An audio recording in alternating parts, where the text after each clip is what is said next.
Hi, and welcome to this Ankarsrum Masterclass on how to make bread.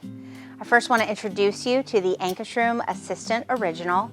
Made in Sweden and of the highest quality, this machine was first introduced in 1940. This is one of the most amazing stand mixers on the market today, and there are a few things that set it apart from every other stand mixer out there. First, I want to talk about the fact that the motor and the transmission is in the bottom of the machine. So instead of having a motor that comes up over the top and makes your machine top heavy, everything is in the bottom, making it very stable and very, very sturdy. And they're tested before they leave the factory in Sweden. The Ankarsrum Assistant comes with a 7-year warranty on the motor assembly, which includes the motor and the gearbox inside of the machine. For the basic package that you get with the Ankarsrum, you're going to get this amazing 7-liter or 8-quart stainless steel bowl. You're going to get 2 different mixing options and mixing tools to use in the stainless steel bowl. You're going to get the roller and the scraper, and you're also going to get a dough hook. I'll show you how to use both of those in just a few minutes.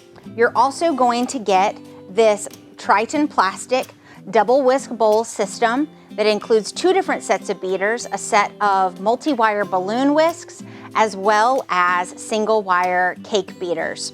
You're also going to get a recipe book with lots of beautiful photographs and fantastic recipes. We're actually going to mix up the focaccia bread found in the recipe book. We also add recipes every single day to ankarsrum.com. And whatever country you live in, you can go to that site and find recipes available to you. So let me first show you how to use the dough hook. In this video today, I'm going to be using the roller and scraper. It's actually my preferred method of mixing cakes, cookies, bread dough, whatever I'm making. And the roller and scraper is actually original to the Ankarsrum in 1940. This is what the machine came with. So I'm going to show you how the dough hook fits. We're going to pull up on this pin. The arm is spring-loaded. I'll show you why that's so important here in a minute. We're going to remove the dough roller. The scraper stays, and the dough hook is going to slide in. You're going to swing the arm over the center. You're going to push the pin down into this bracket here on the dough hook, and you're going to position the dough hook about in the middle of the bowl, and you're going to tighten your tension knob in the back to tighten the arm into place. And this is going to hold the dough hook in place so that while you're mixing, the bowl is actually what turns on the Ankarsrum, and so your ingredients are going to move around the dough hook and knead that way. Now, I talked about how the roller and the scraper are original to this machine since 1940, and they are my preferred method of mixing cakes, cookies, and bread dough. One of the great features of the roller and scraper and the stainless steel bowl on the Ankarsrum is that they don't care if it's a small batch, a large batch, a stiff dough, or a super high hydration dough. They do a fantastic job of kneading no matter what you're putting into the Ankarsrum. Another great feature of the Ankarsrum is that you can do a small batch of bread dough. I've done a single recipe pizza crust, all the way up to 5 kilograms of bread dough at one time. So lots and lots of options with the Ankarsrum. You've got 2 knobs on the front of the machine. Your knob on the left is your on-off, as well as your 12-minute timer, or up to 12-minute timer. So with a single click, we just have continuous on, and it will stay on until you turn it off. If you continue turning the knob, you will engage the timer. You'll set the timer for however many minutes your recipe calls for mixing, whipping, or kneading, and then when the timer runs out, the machine turns off. If you need to at any point turn the machine off and the timer's still running, not a problem, just turn it to off. You're not going to hurt the timer by forcing it to off. Then your other knob is your speed control knob. Now, one thing about the Ankarsrum is that it has a variable speed motor, so you're not stuck with speeds 1, 2, 3, or 4. Most of your bread kneading is going to be done on these lower speeds because that's how this machine works. You don't need to run it on super high to get an effective knead on your bread dough. So we are gonna start with our liquids. The Ankarsrum really does best when you start with your liquid. So I'm gonna start with some warm water. Anytime you're making a yeast dough or a recipe that calls for yeast, yeast really likes warm. So I like to start with warm water, and then I'm gonna add my olive oil. Now, let's talk about yeast for just a second. There are lots of different types of yeast out there. There are sourdough starters that have naturally occurring yeast. There's dry yeast, and there's also fresh yeast. No matter what kind of yeast you use, if you use fresh yeast, you wanna put it in with the liquids, mix it together, let it sit, let it get bubbly, make sure that it's alive and it's fresh, and then you're gonna continue on with the rest of your recipe. If you use a dry active, like what I use, you're actually going to add the yeast in about halfway through adding your flour. So no matter which way you go, this is one trick to remember though, yeast and salt do not particularly like each other, and they don't like to go into a recipe at the same time. The salt can actually inhibit the yeast from doing its thing. So I like to always add them at opposite ends of the recipe. So because I'm using a dry active yeast that I'm gonna put in with the flour, I'm gonna go ahead and put my salt in here with my liquids, make sure it gets good and dissolved, and that way I don't have any chunks of salt mixing around in my dough. And so I'm gonna put that here. We're gonna get the machine running on the lowest speed as we start to add our flour.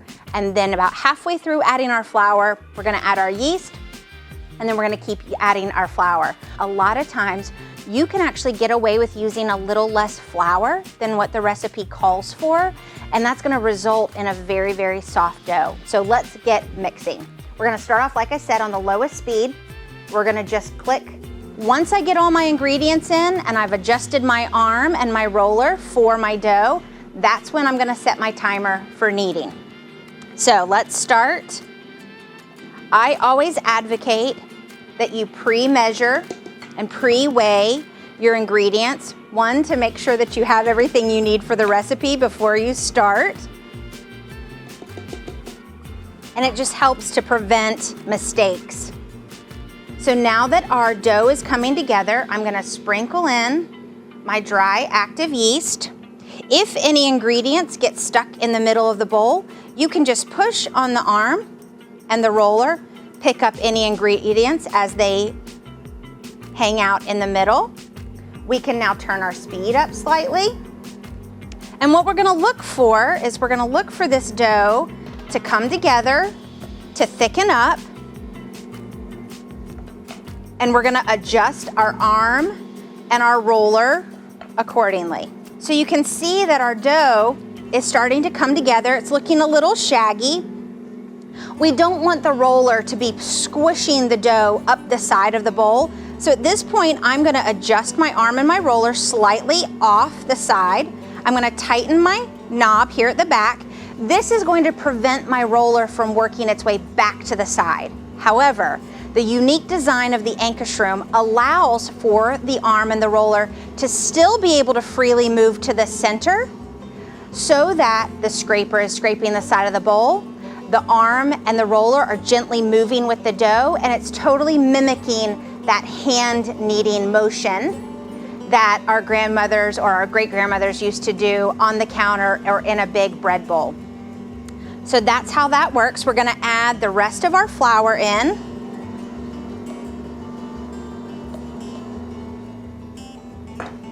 We're gonna adjust our speed. Now the biggest learning curve with the Ankarsrum is knowing where to position the arm and the roller for your particular recipe. I can't tell you a definitive spot to set it in because it's totally dependent on the hydration level of your dough or the volume of dough that you're doing. Obviously, a smaller batch, you're gonna leave the arm and the roller closer to the side of the bowl, whereas a larger batch of dough, you may adjust the arm and the roller further away from the side. But here's what you're looking for. You want it close enough that it's applying gentle pressure on the dough as it passes between the roller and the side of the bowl, because that's how it's kneading the dough. But you don't want it so close that the dough is really making the arm move a lot back and forth. So we're gonna adjust it so that it's close enough to the side that it's putting gentle pressure on the dough, but far enough away that that dough isn't violently moving the arm back and forth. All right, we're gonna turn this up to about a 3 o'clock speed. We're gonna set our timer to knead for about 8 minutes.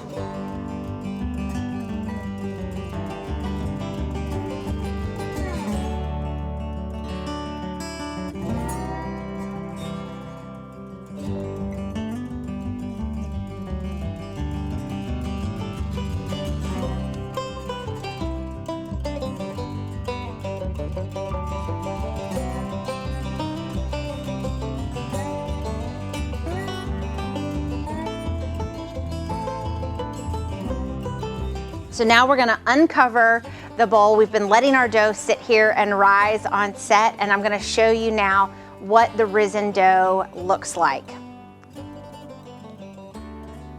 So there is our dough inside of the bowl. You can see that it's nice and smooth and shiny on top, very different than how it looked in the very beginning. You know that your yeast is active and that it's risen when you can push on it, and it's kind of like a memory foam mattress, and it fills back in where your fingerprints are. So I told you that the focaccia recipe that we're making is found in the recipe book. So now we're gonna get our pan that we're going to put our focaccia on. We're gonna start with a little bit of olive oil onto the pan here, and we're just gonna drizzle this back and forth. You could certainly use a brush if you wanted to spread this out evenly, but drizzling it is really super easy. Now we're gonna take the dough, and using our spatula, we're gonna scrape this out of the bowl and right onto the pan with our olive oil.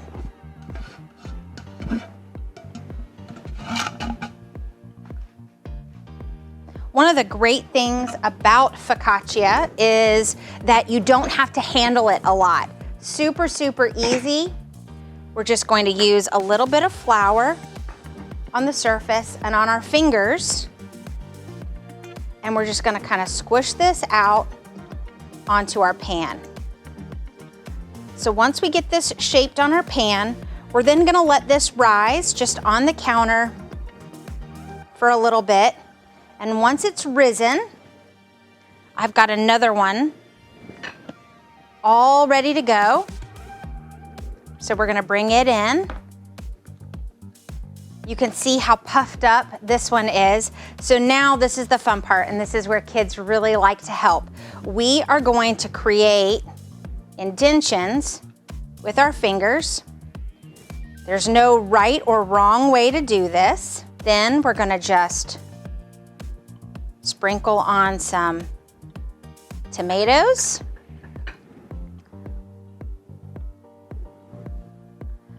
In our fresh rosemary sprigs. And now what you kind of want to do is you want to kind of gently press them into the dough. Now we're going to drizzle with a little bit more olive oil.